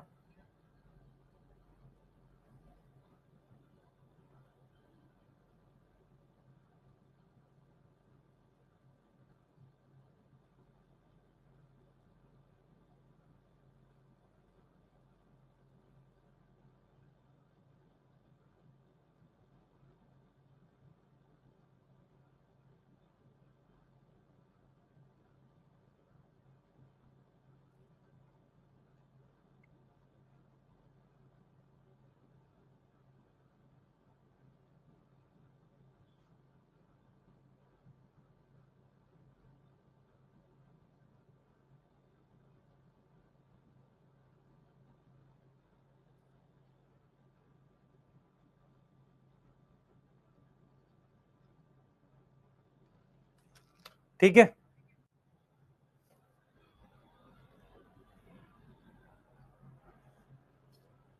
आगे बढ़े बेटा, चलो आओ, मैं एक बार एनसीईआरटी पढ़ता हूं, ध्यान से देख, तुझे एक बार में समझ में आ जाएगा सारा। देख, तू बताइए कौन सी लाइन हमने नहीं पढ़ी। वैक्यूल कैसा है? मेम्ब्रेन बाउंड स्पेस है। कहां पर है? साइटोप्लाज्म में। उसमें क्या क्या है? पानी है, सैप है, कुछ एक्सक्रीटरी प्रोडक्ट हो सकते हैं और अदर मटेरियल हो सकता है जो यूजफुल नहीं है सेल के लिए शायद। The vacuole is bound by कितनी मेम्ब्रेन है? Single membrane. सिंगल मेम्ब्रेन मतलब जैसे प्लाज्मा मेम्ब्रेन है वैसी, और टोनोप्लास्ट बोल सकते हैं, पर ये प्लांट के लिए यूज करते हैं tonoplast. Plant cells the vacuole can occupy up to मतलब मैक्सिमम 90% वॉल्यूम तक ला सकते हैं हम उसे। इन प्लांट टोनोप्लास्ट क्या करती है? Transport of number of ions, मतलब वो आयंस को अंदर लाती है। अगेंस्ट, अगेंस्ट मतलब पंप होता है वहां पर, तभी अगेंस्ट आएगा, अगेंस्ट ग्रेडियंट। किसके अंदर? वैक्यूल के अंदर। इसी वजह से कंसंट्रेशन किसकी? कंसंट्रेशन किसकी? आयंस की सिग्निफिकेंटली हाई होती है किसमें? वैक्यूल में। किसके कंपैरिजन में? साइटोप्लाज्म। मैंने बोला ना कि वैक्यूल हाइपरटोनिक होता है, यस और नो, ये बता पहले बस, ये याद आई बात? यस। अमीबा में कॉन्ट्रेक्टाइल वैक्यूल लिखा है, तो कॉन्ट्रेक्टाइल वैक्यूल बेटा अमीबा में भी होगा, यूग्लिना में भी होगा। तो अमीबा में कॉन्ट्रेक्टाइल वैक्यूल लिखा है, क्या करता है? ऑस्मो रेगुलेशन और एक्सक्रीशन करता है। उसके अलावा प्रोटिस्टा, प्रोटिस्टा में अमीबा आता है। फूड वैक्यूल होते हैं, यस, जो इनगल्फ से बनते हैं। इनगल्फ मतलब व्हाट इज इनगल्फिंग? एंडोसाइटोसिस।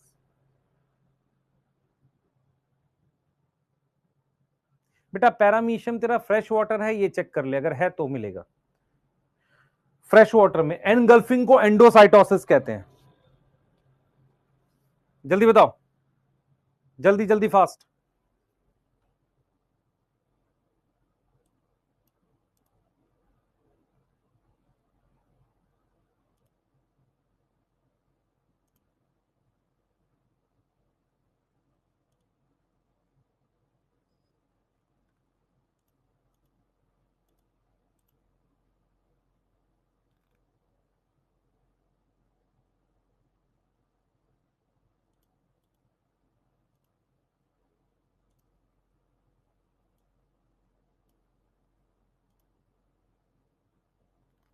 यहां तक कोई डाउट है? जल्दी बताओ।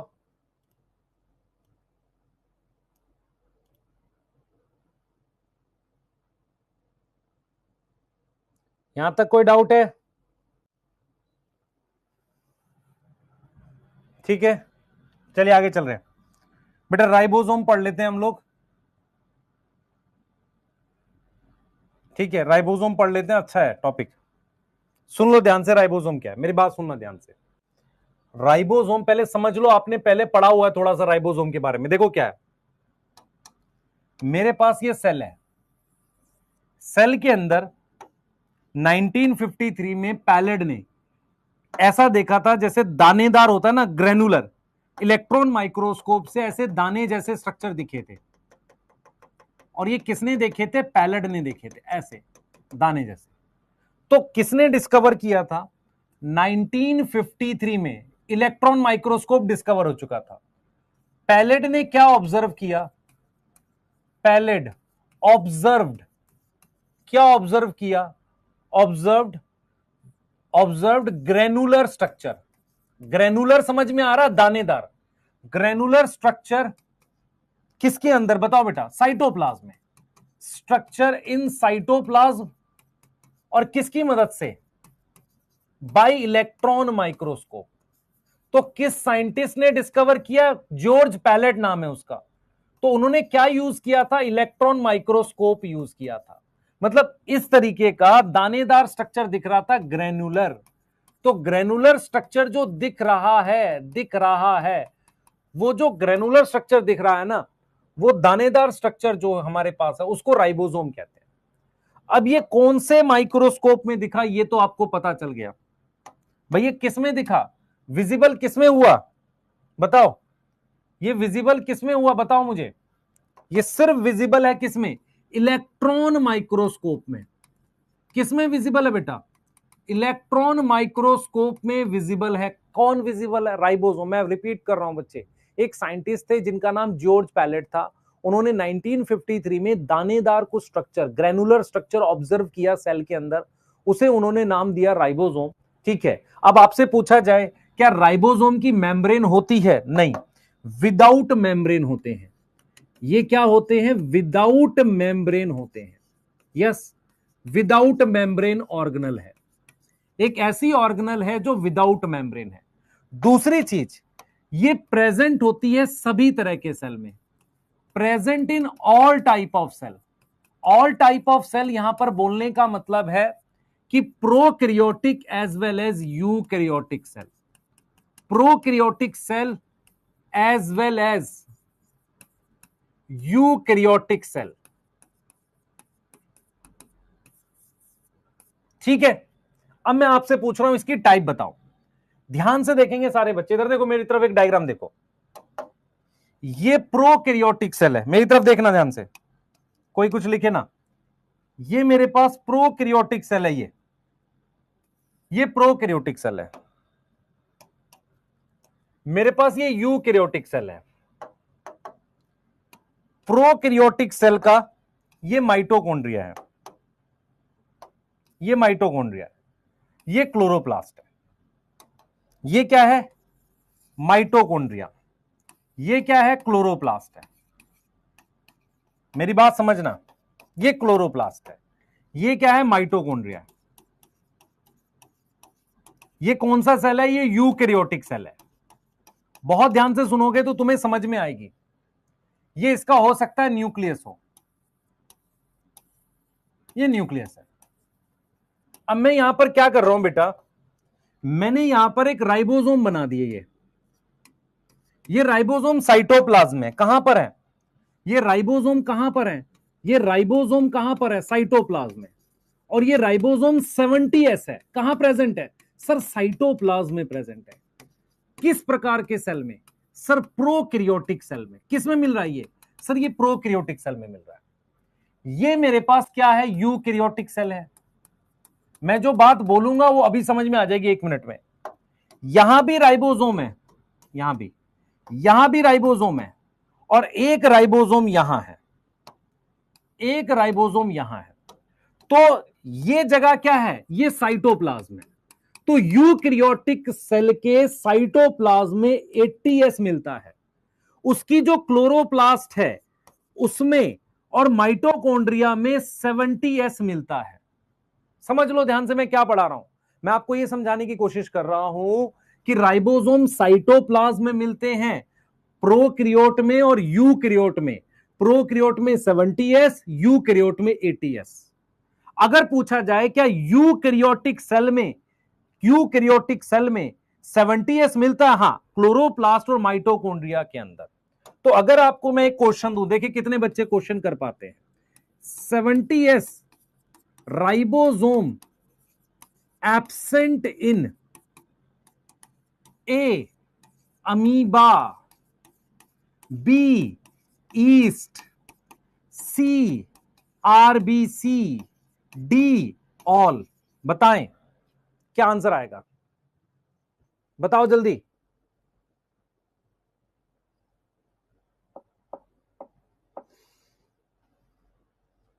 बेटा 70S राइबोसोम अगर मैं पूछूं क्या अमीबा में मिलेगा? हां मिलेगा, उसके माइटोकॉन्ड्रिया में। ईस्ट में मिलेगा, माइटोकॉन्ड्रिया में। आरबीसी में माइटोकॉन्ड्रिया नहीं होता, वहां नहीं मिलेगा। ऑल आंसर नहीं आ सकता, आंसर इसका सी आएगा। मैं रिपीट कर रहा हूं, 70S राइबोसोम प्रोकैरियोट के साइटोप्लाज्म में मिलता है, यूकैरियोट की ऑर्गेनल में मिलता है। समझ आया? हां, अमीबा यूकैरियोटिक है, अमीबा और ईस्ट ये दोनों यूकैरियोटिक हैं। तो इसमें 70S राइबोसोम कहां मिल सकता है? माइटोकॉन्ड्रिया के अंदर मिल सकता है। क्या ये दोनों फोटोसिंथेसिस करते? नहीं। अगर फोटोसिंथेसिस कर रहे होते तो कहां मिल जाता? उसके क्लोरोप्लास्ट में मिल जाता। इसीलिए मैंने जो ये टॉपिक लिखा है ना आपके लिए टाइप, तो टाइप में मैं ऐसे लिख सकता हूं, देखो टाइप है किसके हिसाब से? On the basis of size, size के हिसाब से। हमारे पास दो तरह के होते हैं, 70s और 80s। दूसरी type, on the basis of location. A cytoplasmic ribosome, cytoplasm में मिलने वाले 70s और 80s, ये दोनों साइटोप्लाज्म में मिलते हैं। ये कहां, किसके साइटोप्लाज्म में? बैक्टीरिया के साइटोप्लाज्म में। याद करो, माइकोप्लाज्मा के साइटोप्लाज्म में मिल जाएगा। और ये किसमें? यूकैरियोटिक के। यूकैरियोटिक सेल कौन सा होता है? यूकैरियोटिक सेल कौन सा होता है, बता जल्दी से बेटा, उसके साइटोप्लाज्म में। यस, पहली क्लासिफिकेशन है on the basis of size, दूसरी क्लासिफिकेशन है on the basis of location. उसके अलावा ये कहां मिल सकते हैं? ऑर्गेनल में। कौन सी ऑर्गेनल में? Sir, mitochondria and plastid, mitochondria और प्लास्टिड्स। और वहां कौन से मिलेंगे? 70s। यहां तक समझ में आया? पहले ये बताओ, यहां तक समझ में आया कि नहीं? यहां तक समझ में आया? भाई देख, साइज के हिसाब से 70s छोटा होता है, 80s बड़ा होता है। 70s कहां मिलता है? प्रोकैरियोट के साइटोप्लाज्म में। 80s कहां मिलता है? यूकैरियोट के साइटोप्लाज्म में। इसके अलावा ऑर्गेनल में मिलते हैं, हाँ, 70s।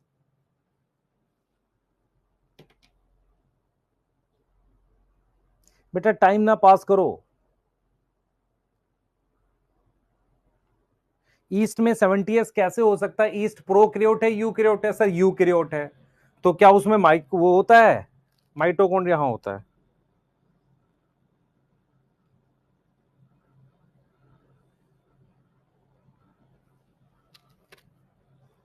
कर लो बेटा जल्दी से।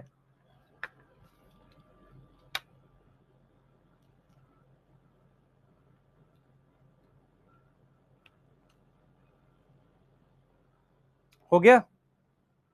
जल्दी बताओ। हो गया? अब मैं आपसे कह रहा हूं, देखो,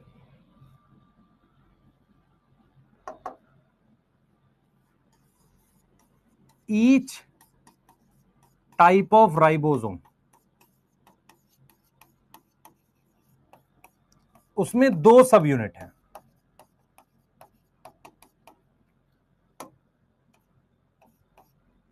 ए लार्ज, बी स्मॉल। अब मेरी बात सुनना ध्यान से, मेरी तरफ देखना सारे बच्चे। मेरे हाथ में ये फोन है, एक तो आईफोन, बेटा मैं 2016 से यूज कर रहा हूं, है ना? हाँ, आईफोन है और हाथ में ये मार्कर है। कौन भारी है? फोन भारी है, ठीक है। कैसे पता चला? वजन से। कैसे नापते हैं? ग्राम में, ठीक है। ये बात समझ में आ रही है? अब क्या है कि कोई भी चीज का साइज और डेंसिटी नापने का एक इनडायरेक्ट मेथड भी होता है। अगर मैं किसी चीज की सेंट्रीफ्यूगेशन करूं, सेंट्रीफ्यूगेशन समझ में आता है? एक ऐसा मेथड होता है जिसमें हम ट्यूब को ऐसे गोल गोल घुमाते हैं, ट्यूब को ऐसे गोल गोल घुमाते हैं, तो जो चीज हैवी होगी वो जल्दी नीचे बैठेगी, जो हल्की होगी वो धीरे धीरे बैठेगी। ये बात समझ में आ रही है? मैं आपको ये समझा रहा हूं कि जैसे राइबोसोम के सामने ये जो हम एस लिख रहे हैं, ये क्या है? कि किसी प्रकार की यूनिट है क्या? हाँ, यूनिट है। साइज, मास नापने की यूनिट जैसे ग्राम होती है, वो डायरेक्ट मेजर है। लेकिन अगर मैं किसी का साइज और डेंसिटी इनडायरेक्ट तरीके से नापता हूं, वो एक यूनिट को स्वैडबर्ग कांस्टेंट और सेडिमेंटेशन कोफिशिएंट कहते हैं। क्या बोलते हैं बेटा? स्वैडबर्ग कांस्टेंट और सेडिमेंटेशन कोफिशिएंट बोलते हैं। ये होता क्या है? ये इनडायरेक्ट मेथड है। क्या है बेटा? ये इनडायरेक्ट मेथड है। किसका? To measure size and density. Indirectly अगर मैं साइज और डेंसिटी मेजर करता हूं, किसकी? राइबोसोम की। राइबोसोम की साइज और डेंसिटी इनडायरेक्ट तरीके से मेजर करता हूं, उसकी यूनिट को हम एस कह रहे हैं। जैसे जो हम ये एस नहीं लिख रहे बेटा, ये जो हम एस लिख रहे हैं वो क्या है? आप समझो ध्यान से, वो क्या चीज है ये हमें पता होना चाहिए। तो जो हम एस लिख रहे हैं वो क्या है बेटा? वो हमें पता होना चाहिए। सही है, वो हमें पता होना चाहिए। तो वो हम क्या लिख रहे हैं बेटा, जो हम एस लिख रहे हैं, एस हम क्या लिख रहे हैं, ये एस, एस क्या है, स्वैडबर्ग्स कांस्टेंट या सेडिमेंटेशन कोएफिशिएंट। ये क्या होता है, इनडायरेक्ट तरीके से अगर किसी का मैं साइज और डेंसिटी नापूं, डायरेक्ट कैसे नापेगा, वेट करके, इनडायरेक्टली नापूं, उसे हम सेडिमेंटेशन कोएफिशिएंट कहते हैं। यस यस, ठीक है, एक बार नोट करिए, आगे चलेंगे, थोड़ा सा और बताना है मुझे, बस 5 मिनट और दीजिए बस। सर ज्यादा हो गया, कल हमारा टेस्ट है बेटा, वो फिर पिटाई खाएगा तो।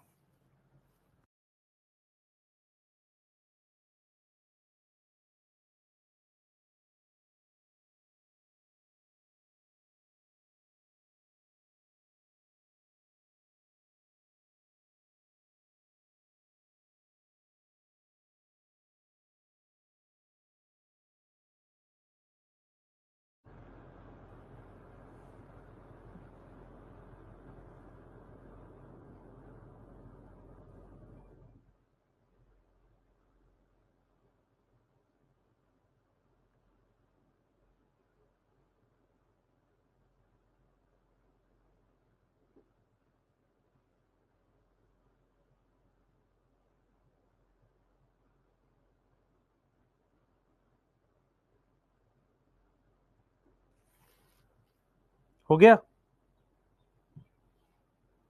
एक ही बात है बेटा, स्वैडबर्ग कांस्टेंट उस कांस्टेंट का नाम है वैज्ञानिक के नाम पे, और वो कैसे काम करता है, नीचे बैठता है, सेडिमेंटेशन कोएफिशिएंट है, एक ही बात है।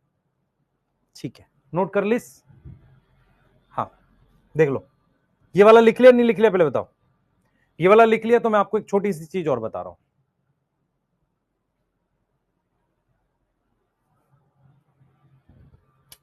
ये कह रहा सर ट्यूसडे को मिलते हैं, अच्छा भाई पिटाई खाबो, हाँ इधर देख,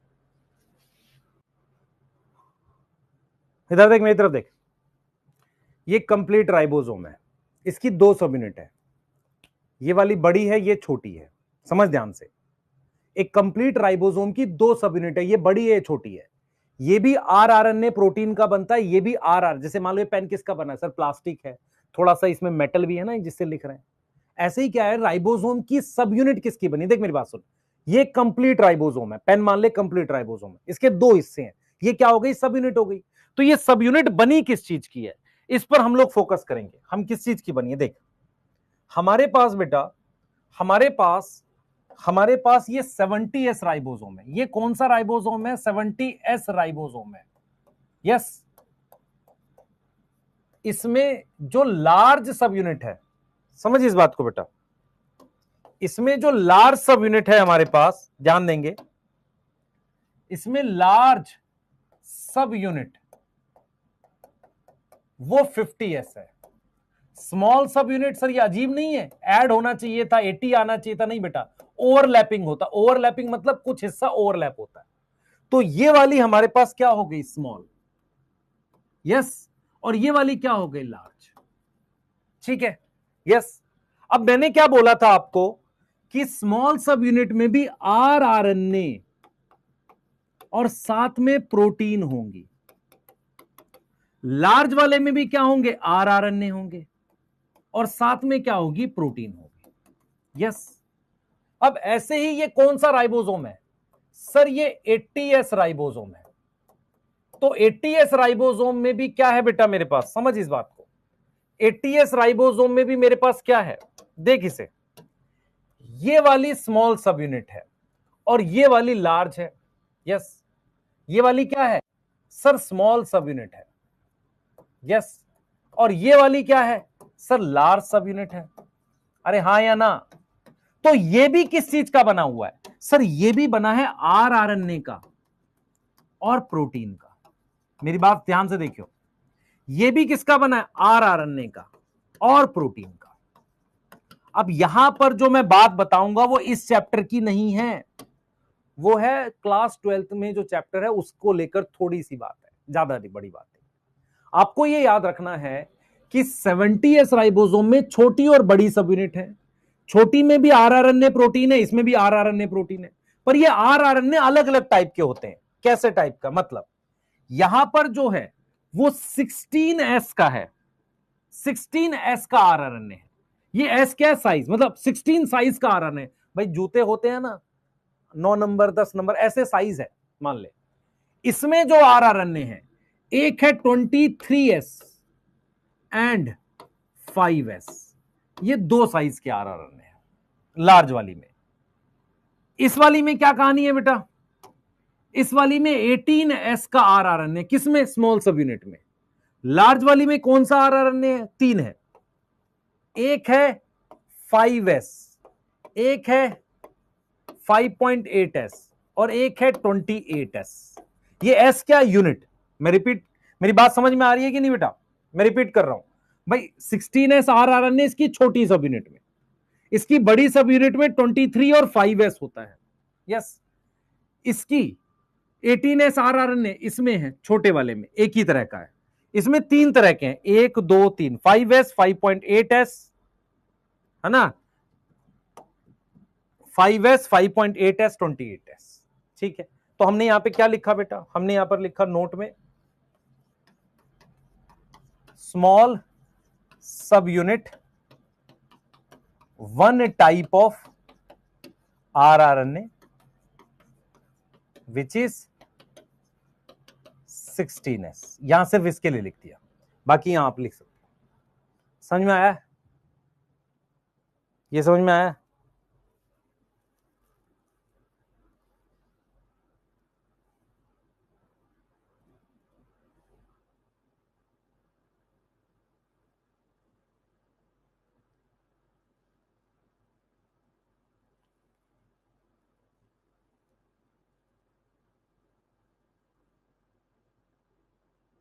यहां तक क्लियर है, जल्दी बताओ।